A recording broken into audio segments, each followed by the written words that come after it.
একটি দুইটি বা 10টি নয়, একসাথে 108টি চুলায় ভাজা হচ্ছে চিতই পিঠা। আর এই 108টি চুলায় পালাক্রমে চিতই পিঠা ভাজছে দেশের বিভিন্ন স্থানের প্রায় সহস্রাধিক নারী।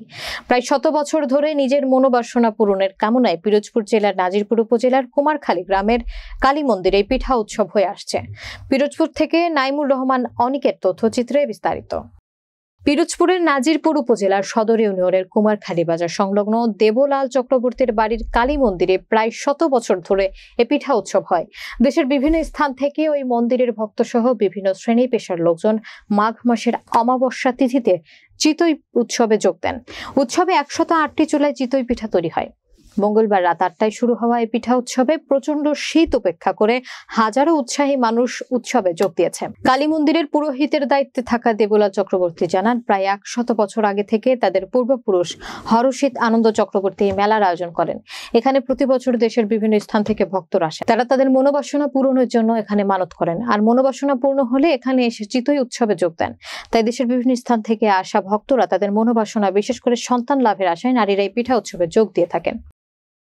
এখানে মূলত 1340 সালে স্বপ্নাদেশে আমার জ্যাঠা হরষিত ঠাকুর উনি এই আশ্রম প্রতিষ্ঠা করে। প্রতিষ্ঠার ঠিক 4 বছর পরে পৌষ সংক্রান্তির রাতে ওনার কাছে মা পিঠা খেতে চায়, এবং সেটা চিতই পিঠা যেটা বলি আমরা সহজ বাংলায়।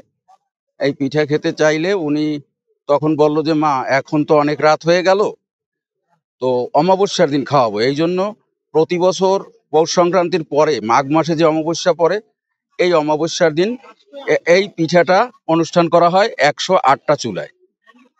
আর আমার জ্যাঠা হরষিত ঠাকুর উনি মায়ের কাছে বলছিলেন যে এখান থেকে অনেক নিঃসন্তান এখানে মায়েরা আসে, তো মায়েদের কোলে সন্তান দিও, তারা সন্তান কোলে নিয়ে পিঠা ভাজবে, সেই পিঠা তোমাকে খাওয়ানো হবে। এই একটা বড় উদ্দেশ্য। আর ওনার কাছে যেহেতু পিঠা খেতে চাইছিল মা, সেই হেতু বলছিল যে মা আমার বংশধর যতদিন পর্যন্ত এই আশ্রম পরিচালনা করবে ততদিন পর্যন্ত তোমাকে পিঠা খাওয়ানো হবে।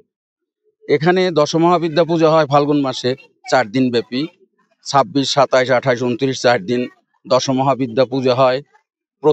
প্রতি অমাবস্যায় পূজা হয়, দুর্গা পূজা হয়, বাসন্তী পূজা হয়, সব পূজাই হয়।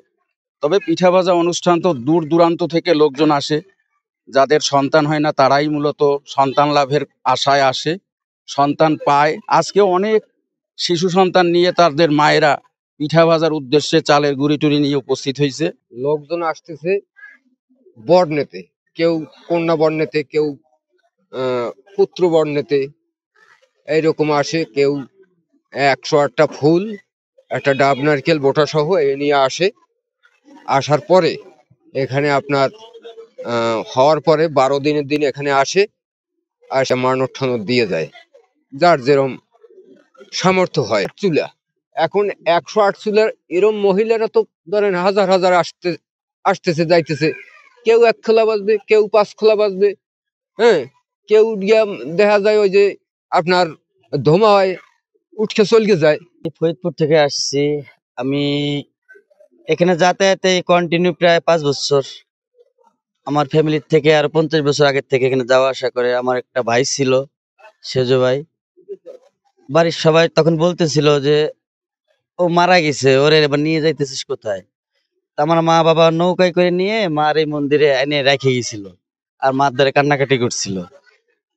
এই কান্নাকাটি করতে করতে মনে করো আমার ভাই ওইখান থেকে আবার জীবন ফিরে পাইছে। সেখান থেকে মনে করো আমাদের একটা বিশ্বাস, আসা যাওয়া, মার এখানে আমাদের আসা। আমার একটা যে বাচ্চা কাচ্চার জন্য আমার ভাগ্নে আসছিল আমার সাথে, তার একটা বাচ্চা হয়েছে এখানে মানত টানত করে। সে যেখানে নিয়ম কানুন যা যা আছে সবগুলো ঠিকঠাক মতো করছে। পাশাপাশি আমারও কিছুদিন আগে বাচ্চা, এখানে মানত করার পরে বাচ্চা আসছিল পেটে, যে কোনো কারণে বশত একটু সমস্যা হয়েছে, যার কারণে আমি আবার এখানে আসছি। এটা আমার পুরনো জায়গা, মায়ের মন্দির। খালি আমি না, আমার জানা মতে আমি যতদিন আসি অনেক জেলার থেকে এখানে লোকজন আসে। এই যে আমার ওসিলায় মধুখালীর থেকে মাঝে কিছু লোকজন আসছে, এসে মার এখানে দেখা গেছে।